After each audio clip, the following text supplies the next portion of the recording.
আজানের সময় কোন কোন কাজ করা নিষেধ? আজানের সময় কি কি কাজ করা নিষেধ?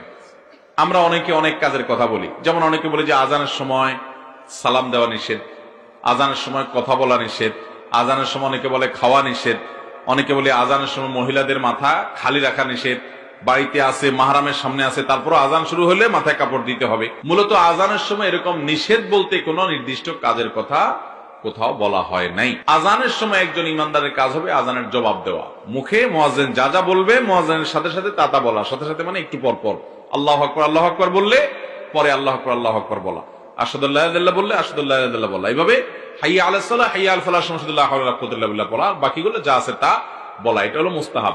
যদি আজানের সময় কথা বলতে গেলে জবাব দিতে অসুবিধা হয় তাহলে কথা না বলে জবাব দেওয়াটা উত্তম, বাস এটুকু।